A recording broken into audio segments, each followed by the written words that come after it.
welcome to another episode of FAQ Mondays, episode 318. To be exact, 318. It only seems like 5,000 or something.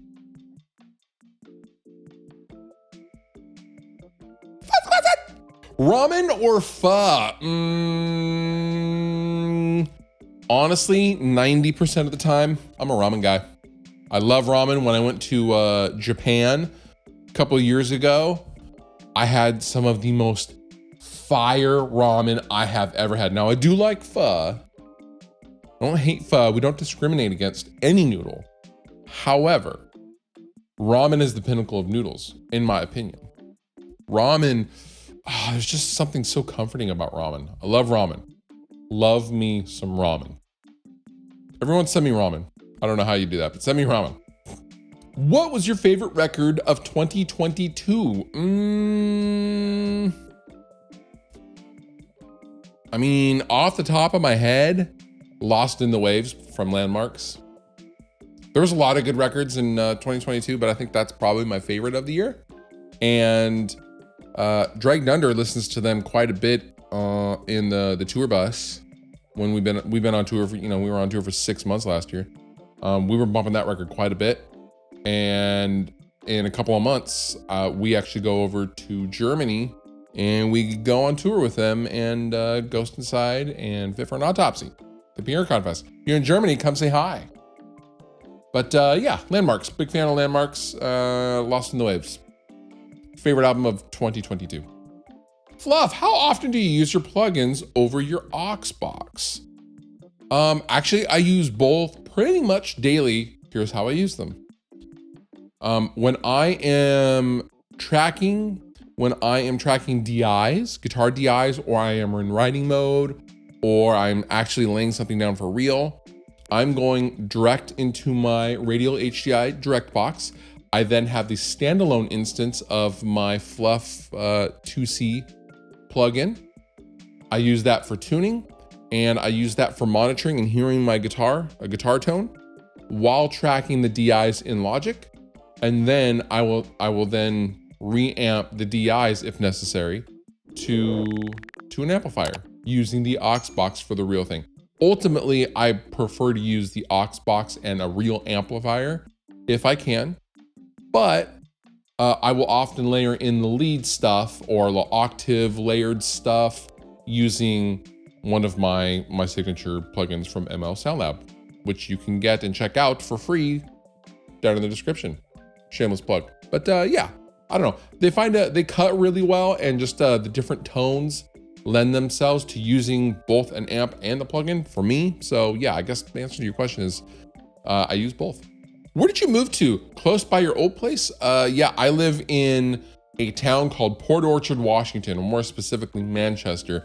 I am right across from the water to Seattle, downtown Seattle. I can see the Space Needle from basically my balcony out here, right behind me. It's dark out, so you can't see it, but Seattle is right there. And I am surrounded by forests, not forests, but like lots and lots of trees, and deer are right outside my house all the time. And it's so dead quiet out here, and I love it. It's great. I have a triple recto with a Mesa 212 that I record and use live. Lately, my metal band has been trying to incorporate more clean tone parts to add more dynamics to the song structures. Trouble is, I can't dial in a solid clean tone. Advice? Settings? I understand this isn't a Fender Twin, but how do you get a good clean sound out of a triple recto? You didn't specify which triple recto you have. However, I would do the old Marshall 800 trick and turn the volume all the way up and then use the gain as a volume. That's as clean as it's gonna get. Honestly, it's not gonna be very clean. That's a rectifier. They are not. I would, if I suspect you don't have a multi-watt rectifier, I suspect you probably have a 3-channel triple rectifier, a Mark I 3-channel. I would look into getting a different rectifier if you really like the rectifier sound but want something a little bit more versatility. I would look into the multi-watt recto that has better cleans, or a Roadster or something like that. But yeah, that's just kind of the nature of rectifiers, guy. I'm sorry. What are your thoughts, if any, on the band Vended? Drake Nunder actually played with Vended at the Blue Ridge Fest earlier this summer. Their van was right next to ours, and we got to watch them side stage crush everybody. Nice guys. They were also really great live. They sounded awesome, and their tones are filthy, and they brought the heat live. Also, it was a very hot day, but they also brought it. So if it would have been a cold day, they would have warmed everybody up, but it was hot, so they still exuded hot energy from the stage. Nice guys though. We hung out with them a little bit after the show, and yeah, I like the band, and I listened to them, and I look forward to whatever they're working on right now. And yeah, I hope that'd be cool if we actually got to tour with them as well. How do you get vocals recorded on different days to sound the same? That's a good question. I mean, for me, that's all involved in your, you know, how your vocalist warms up.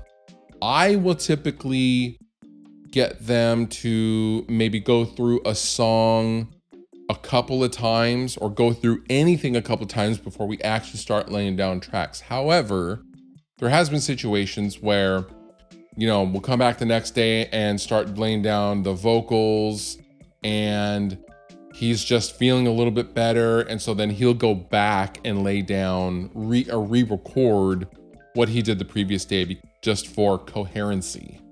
That's pretty common. Otherwise you could EQ or something like that. But I mean, honestly, you know, a timbre or a certain breakup or raspiness that you're liking or not liking, you can't really EQ that out or compress that out or anything like that. So really, you just want a consistent vocalist, and if he is sounding better or worse on a particular day, just go back and redo it. It's fine. Would you try out a Solar A or G type? I would love to get some Solar on the channel. There was an email thread with me and Ola and someone else at Solar, and I think we just kind of got busy and then we stopped replying to each other. If I'm honest, I think I stopped replying to Ola, if I'm remembering correctly. I got really busy and then it just kind of fell apart. I should reach out to Ola and try to get something on the channel though. I would love to get one of the baritones on the channel.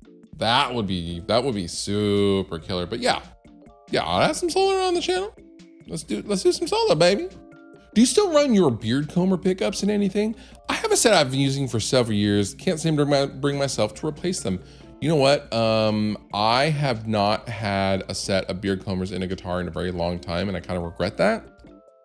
For those of you who have not been around that long, I used to have a passive set of pickups, signature pickups from a small company in Seattle called Fastback, and they were called beard combers, and they were awesome, and they weren't like super crazy high gain, but they were for, you know, they were like rock pickups, and they were for like mastodon tones and stuff like that. And they sounded really cool, and they were really distressed looking, and they sounded great. I had them in my RD for a really long time before the DiMarzio Joe Duplantier pickup replaced it.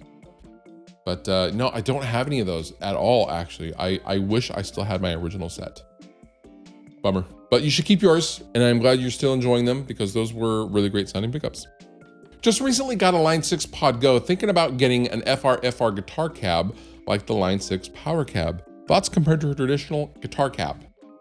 Yeah, I'm not really an FR guy. Now, for those of you who don't know what he's really referring to as far as an FR cab, you can go two different ways with a digital modeler.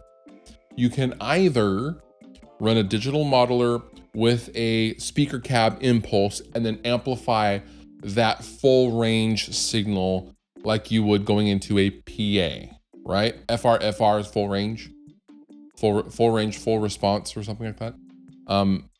Or you cannot have an instance of a cab. You can run it then into a power amp, your signal into a power amp, and then then that goes into a guitar cabinet, guitar specific cabinet. What are the advantages and disadvantages? Well, an FR cab, like i.e. a PA speaker, just as something as a point of reference, is going to amplify and make loud the breadth of frequencies coming into it. Whereas a guitar cab is pretty guitar specific and doesn't have as full range and fidelity as something like an FR cab. Now, I do not personally prefer an FR cab because if I have to share a guitar cabinet or there is a situation where I need to be guitar centric and I can no longer use my FR cab, then I'm not set up to use a guitar cab. And I always want to be set up to use a guitar cab. I suppose you could, have a block where, you either can switch on the guitar cab impulse or off and then amplify it depending on what you're doing. But for me, I just like treating the digital stuff as if it were an actual guitar amplifier. And in that, I can still use my everyday guitar cabs without having to think about it. The FR stuff is cool in theory, but I don't know, it just never suited me and my kind of thing that I was trying to do. Although I do use a 212, but yeah, different strokes for different folks though, for sure. I recommend you try one and see what you think. You've checked out the Jim Root Jazzmaster. Would you try any of his other models? Would you try Mick Thompson's Jackson? I would try all of the Jim Root guitars. I have tried his Telly and it was awesome. I have not tried his white Jazzmaster and I have not tried any of the Charbel stuff. I would try anything from Mick Thompson, yeah. Yeah, I would love to try all their signature gear. I mean, they have a killer ear and killer knowledge for what they want and what is good and what is bad, in my opinion. And all their signature stuff is really, really cool. So yeah, I would love to try more Jim Root stuff. What's your suggestion for good production headphones for hobbyist producers? Honestly, where are they? I think they're right here on the... I would try the Slate VSX stuff. Honestly, these headphones sound so killer and you can check your mixes with the included software, but even take away the software, the actual headphones sound phenomenal. And I was blown away by them. And I said that in the video and most people are like, oh, you're probably just saying that. No, really. The VSX stuff sounds incredible. So that's what I would use if I was like an up and coming producer and I was on a limited budget. I could only have like one set of headphones. Of course you could go to the traditional route and get, some Sennheiser HD 280s or something less expensive, like $100, something like that. Just depends on your budget, really. But I find the Slate VSX stuff to be quite phenomenal, whether you're using the Room software or not. It's pretty damn cool. And last but not least, our final question is, I totally forgot to ask this at the Atlanta meet and greet, but what did the label think about the song Roots? Hope to see you guys again soon. So for those of you who don't know, on Dragged Under's first record, we have a song called Roots. And it's about going back to the roots. And it talks about how record labels aren't so nice to the bands and they'll just use you and exploit you to make money. I don't think the label ever said anything about that song specifically. However, that was based on an actual experience that our singer Tony had when he was a very young person and they were in a young and up and coming band and they got taken advantage of. And that's what that song was specifically about. It wasn't really a blanket like all labels suck, but just the particular label he was signed to as a 17-year-old kid did suck, apparently.